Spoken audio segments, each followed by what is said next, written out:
एक धर्मनिरपेक्ष गणराज्य की ईश निंदा संबंधी समस्या।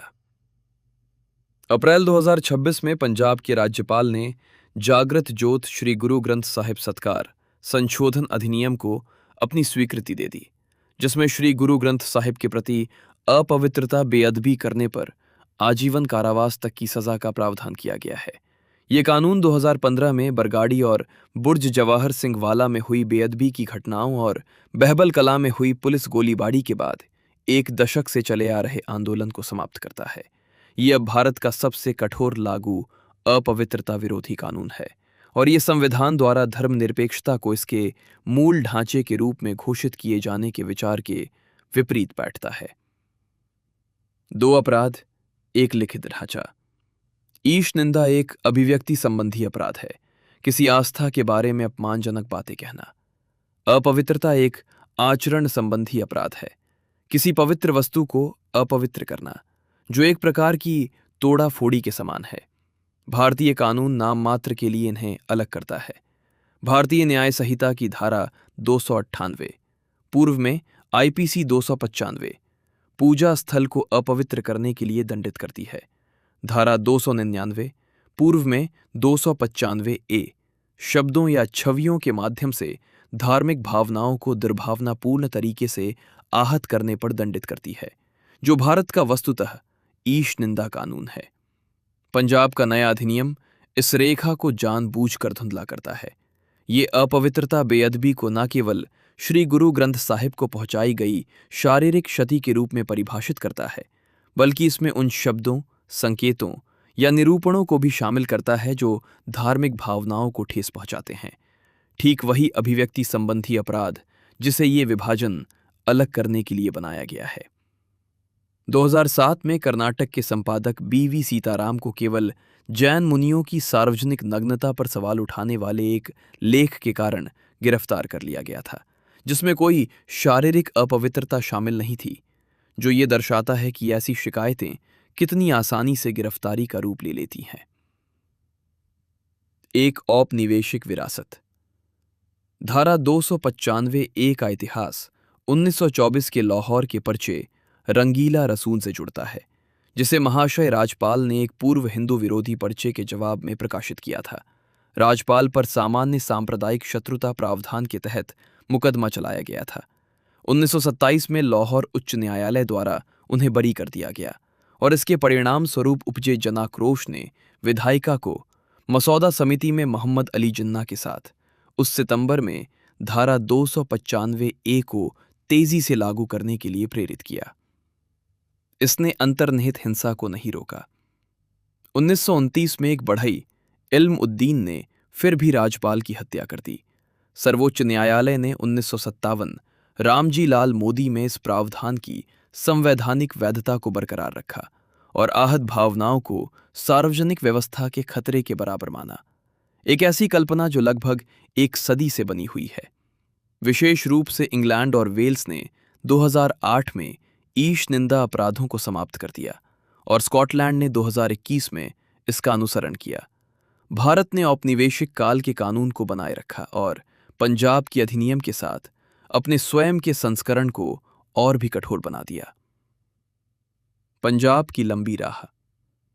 पंजाब ने 2016 में सिख विशिष्ट बेअदबी कानूनों और 2018 में 4 धर्म ग्रंथों वाले संस्करण का प्रयास किया। दोनों को केंद्र द्वारा धर्मनिरपेक्षता की बुनियादी निष्पक्षता में विफल रहने के कारण वापस कर दिया गया था। सभी 4 ग्रंथों को कवर करने वाला 2025 का एक विधेयक समिति में अटक गया। 2026 में पंजाब ने एक संकीर्ण रास्ता अपनाया।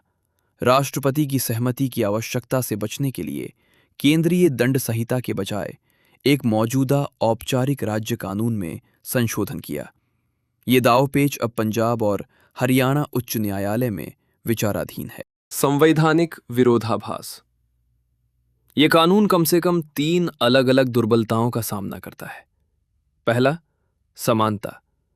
केवल श्री गुरु ग्रंथ साहिब की रक्षा करना, अन्य धर्म ग्रंथों की नहीं, उस आपत्ति को फिर से जीवित करता है जिसने 2016 के संस्करण को डुबो दिया था और एंग्लिकन चर्च ऑफ इंडिया ने पहले ही इस आधार पर उच्च न्यायालय में याचिका दायर की है।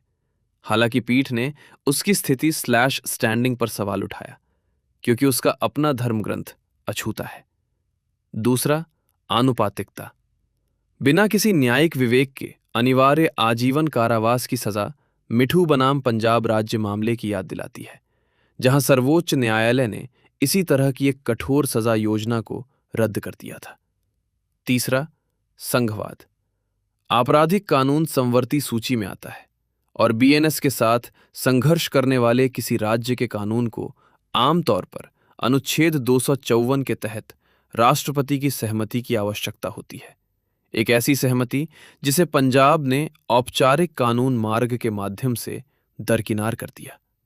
अलग से सर्वोच्च न्यायालय के 2015 के श्रेया सिंघल फैसले ने अपमानजनक और धमकी भरे जैसे अस्पष्ट अभिव्यक्ति अपराधों को असंवैधानिक रूप से अभिव्यक्ति की स्वतंत्रता को प्रभावित करने वाला मानकर रद्द कर दिया था।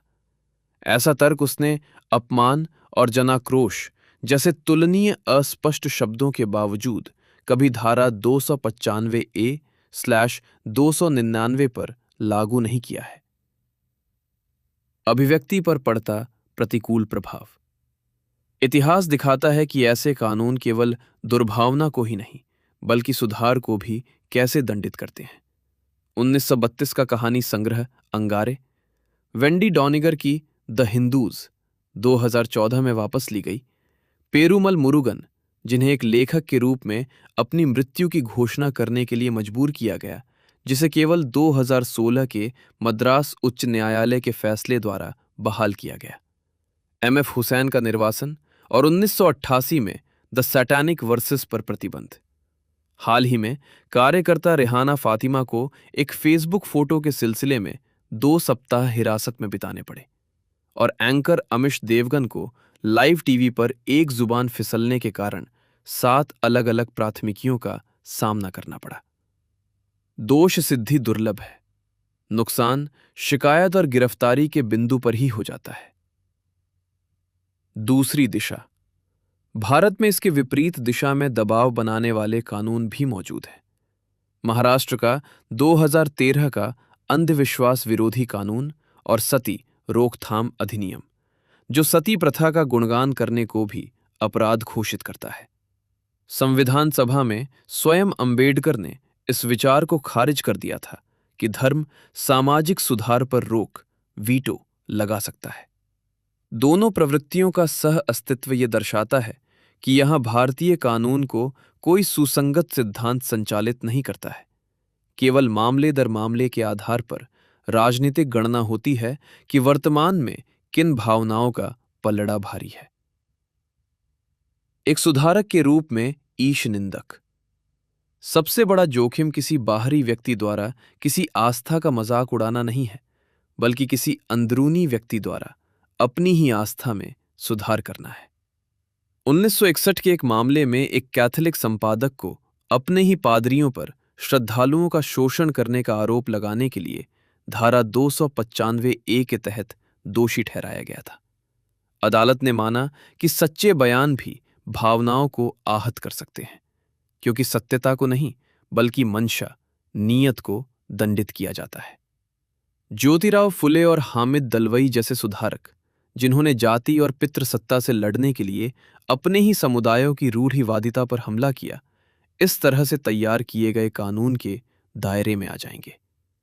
कानून की भाषा में ऐसा कुछ भी नहीं है जो एक सुधारक को विरोधी आस्था को भड़काने वाले कट्टरपंथी से अलग करता हो। निष्कर्ष।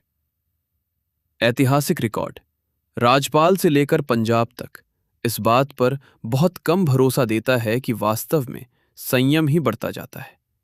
एक धर्मनिरपेक्ष संविधान जो एक किताब के अपमान के लिए आजीवन कारावास की अनुमति देता है, उसने धार्मिक सत्ता के सामने अपने मूल सिद्धांत से अधिक समर्पण कर दिया है। ईमानदार रास्ता ये है कि ऐसे कानूनों को उनके रक्षात्मक मूल, वास्तविक हिंसा के उकसावे को रोकने तक सीमित किया जाए और धार्मिक प्रथाओं की आलोचना, व्यंग और सुधार को आपराधिक अदालतों के बजाय सार्वजनिक बहस पर छोड़ दिया जाए।